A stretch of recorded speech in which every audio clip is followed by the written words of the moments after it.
I bought 100 pounds of organic pears for $36. And I'm gonna share with you guys today 2 of my favorite pear preservation recipes while I go ahead and start processing all of these pears. I'm going to be making pear sauce, which is what it sounds like. It's applesauce, but using pears instead. That's one of my family's favorite things. And also I'm gonna be making a pear butter. Same concept as apple butter. It's kind of caramelized and cooked down a little more, and it's really delicious. Whenever I'm buying produce, especially if I'm buying it in bulk, the very first thing I do is sort it.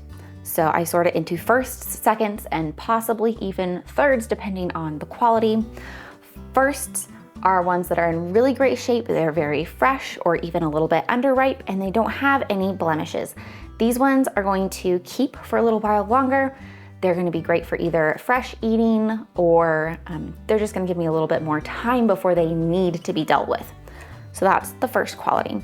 Second quality are anything with little bumps, nicks, bruises. That's gonna cause them to go bad much more quickly. And occasionally I'll even have a thirds pile, which is basically a compost pile. Anything that is just really beyond salvaging goes in the chicken bucket. That's my thirds pile. But typically I have very, very few in the thirds pile.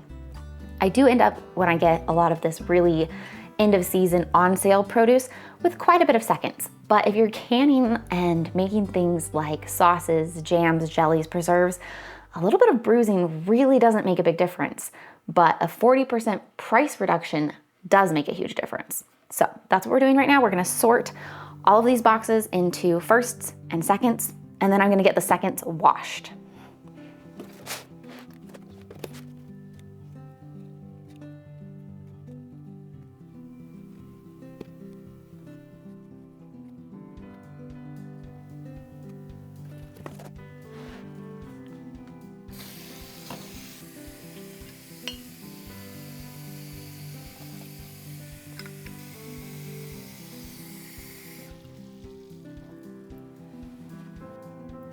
Pears are washed, and I don't mess around with peeling them or anything like that. I just get them roughly chopped.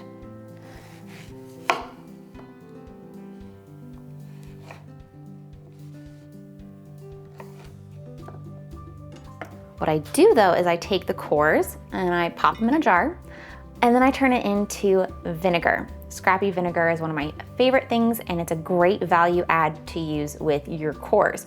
If you want to check that out, I'll put a video in the cards, in the description, and on the end screen.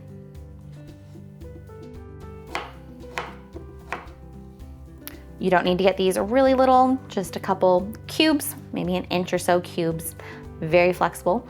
I'm gonna toss these in the pot. And once this pot is, oh my goodness, I can fill this pretty much to the very tippy top. It's not going to boil or bubble over. In fact, it's going to reduce way down. So I fill this all the way to the top every batch.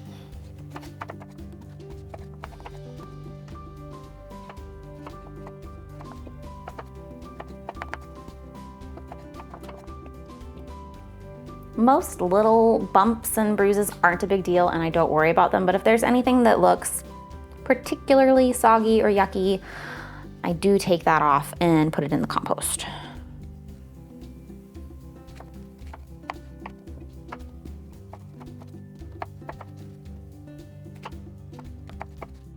All the pears are cubed up all the way to the top of the pot. Remember, this is going to cook down, so we don't need to worry about anything bubbling over. Now you just need to add a little bit of liquid so that it doesn't just burn and scorch to the bottom. A little tiny bit of liquid will help everything to kind of cook, because that steam will rise and it'll all cook down better. So I have just a 1/4 cup of water here. And then I'm going to zest and juice 1 lemon.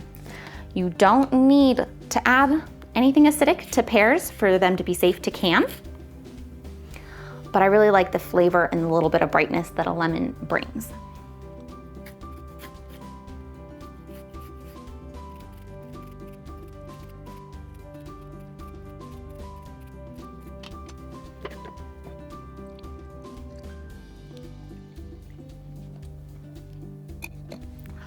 put the lid on and then let this go in your slow cooker for 8 to 12 hours. Overnight is perfect if you have a slow cooker. And if you're gonna do it on the stove top, you do need to keep a little bit better eye on it, keep it on low, stir it every half an hour or an hour, just make sure it's not sticking to the bottom or getting too hot, and probably 5 to 8 hours on the stove top, just until everything is really soft and tender and cooked down. Then it'll be time for the immersion blender. Next morning, it's all cooked down and we just need to blend it. So using the immersion blender is super easy, but if you don't have one and you're not ready to invest in one, you can also do this by just transferring it to a stand blender. And then if you are wanting to can pear sauce, this is it, you're done, move on to the canning step. But if you're wanting to take this a step further and turn it into pear butter, all you're gonna do is continue to cook it down. So I just transferred this finished pear sauce into a large shallow pan and I put it in the oven at 275 for probably 3 to 4 hours on average. And during this time, I check it every half an hour, 45 minutes, and stir it until it is at the right consistency. This is getting really close, but it probably needs another hour in the oven. It hasn't quite passed the drag test. So what we're looking for is when you drag the spoon through it like this, a little pathway will stay open where you'll be able to see the pan. Right now, it's staying open for a second, but it's ultimately closing back up really quickly. So not quite, but close. And now it's time to get it into jars, ready for canning. I've got my water bath canner preheated. That's always important. Make sure you put your water on the stove to heat all the way up before you're ready for it, and then fill your jars.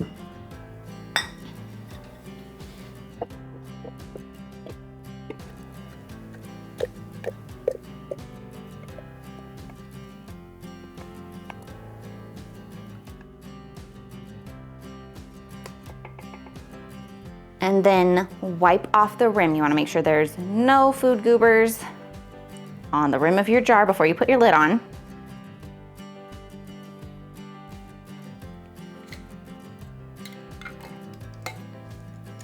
Put your lids on just fingertip tight. And then this is ready to go into the canner.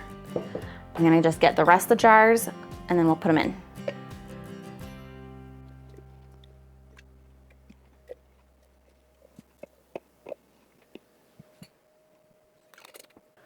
Remember to either use a canning rack or put a towel on the bottom of your canner. My canner came secondhand without a rack, and I've never felt the need to go buy one. A towel works just as well.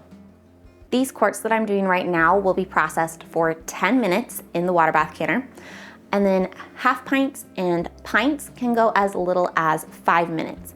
I do sometimes combine batches with different size jars, and then I just go with the higher time, and that works totally fine. So don't be afraid to do that as well. Whenever I'm canning, I always keep my tea kettle hot and full in case I need to do things like this or I need to top up my canner. So you need your jars to be covered by 1 inch or 2 of water when you're water bath canning, and sometimes you don't fill the canner all the way. So having some hot water just ready to go on the stove top helps you to keep that water temperature up and move on with your canning process more seamlessly. Once they're done with their processing time, you can just take them out and set them on a towel so they don't burn your countertop, and leave them overnight. Ideally, you wanna let them cool completely down before you move on. All right, we're in the next morning. These have had time to cool down and they're ready to move into my pantry. But I wanted to take a minute and show you guys what all I have gotten so far. This is half of the pears. I've made it through 2.5 boxes of the 5, so we're at about 50 pounds of processed pears at this point. I have 10 and a little more quarts of pear sauce, almost 5 pints of pear butter, and 3 half-gallon jars started of pear vinegar. So this is pretty good. Estimating double this, I'll end up with about 20 quarts of the pear sauce, about 10 pints in butter, and when all is said and done, probably 2.5 to 3 gallons of vinegar after it's been strained. And that's not shabby for a total of $36 upfront investment. Yes, it takes some time and effort, but also this is organic. I know exactly what's in it. The flavor is divine. I think it's totally worth it. Now, when I'm getting things ready to go into my pantry, I take off the rings. And one of you asked me that question on a different canning video recently. Why do I take off the rings when I move things into my pantry? And I think that's a fantastic question, so I wanted to take a second to answer it here. I remove the rings before I put my canned goods into storage because that way I don't end up with any false seals and I never have to second guess my canning, whether it's safe or not. If you have the ring on tight when you put it into storage, you could possibly have seals break and then have them reseal because of the pressure of the band. So every once in a blue moon, you might find a jar that when you poke the top, it pops, but it still seems sealed. Like if you go to take it off, it has that suction noise still, and you can be left a little confused. Like, is it safe? Is it not? Was it sealed? Was it not? And to just have that peace of mind and not ever have any second guessing, and especially when using the plastic reusable lids, I really like to just store them without. It makes it really easy to go through and check your pantry for broken seals, and you're never left second guessing. If your seal breaks and there's no ring on it, you can just kind of flick the top of it and it'll fly off. There will be no second guessing. The lids will really obviously be on or off. So that's why I choose to remove the rings. Now I always taste it at the end, so let's taste a little bit of the sauce and compare it to a little bit of the butter. The sauce is really similar to applesauce, but it's super fragrant. Like even without adding any spices, this is plain. This just has 1 lemon in it, but it's 100% pear, no sweetener, just a little bit of lemon. And it has a really floral, I mean, you guys know pears, they have a lot more aroma than most apples. And this is just really nice.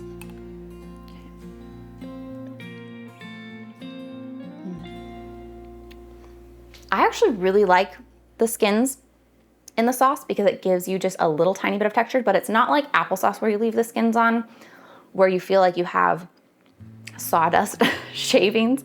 I don't know, I'm not a fan of leaving the skins on in applesauce, but I am a fan of leaving them on in pear sauce. I think it's really great, but you could also definitely take them off. Same process, just a little extra elbow grease. I think this is superb. It's delicious. Now let's compare it to the butter.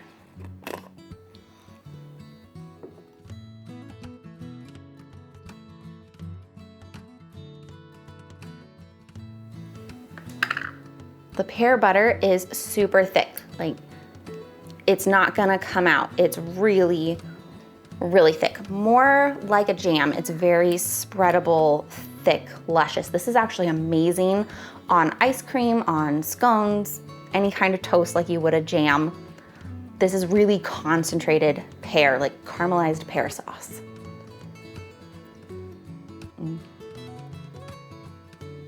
So much more flavor, like 10 times the flavor, and it does have really caramel notes. Like the sugar is caramelized. It's really, really lovely.